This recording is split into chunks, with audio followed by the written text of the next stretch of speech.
restaurant. Kain na tayo. Ang akala ko, magagalit ka sa akin. Routine mo to, di ba?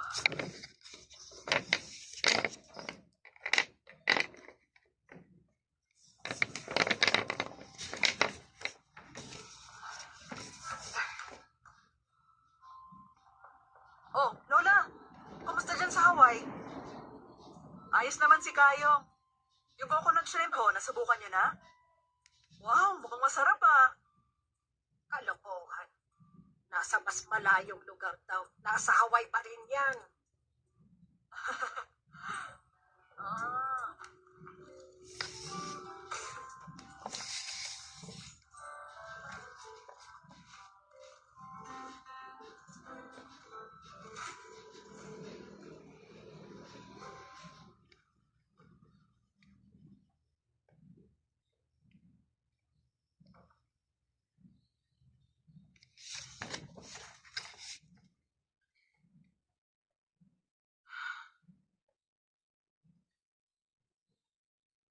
Ititigil ko na to.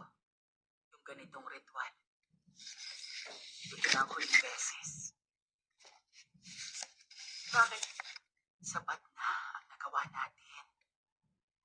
Kung mamamatay ako, huwag mo nang pagurin ang sarili mo at mag-abala pa.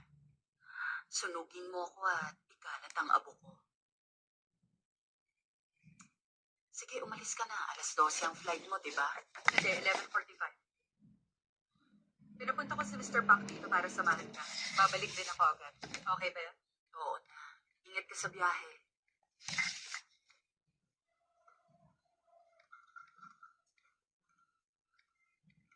Hindi ako sigurado kung anong hiniling ko. Pero tingin ko, napakasama ng resulta. Takot ako.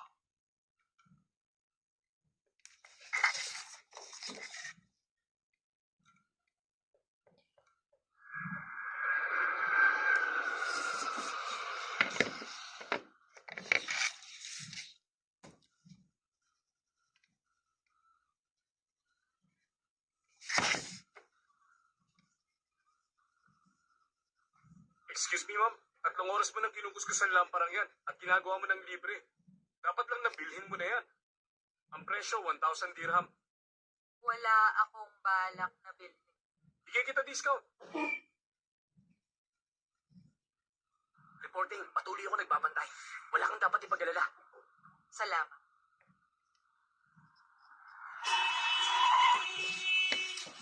Ano ba? Ano ba problema mo? Ano?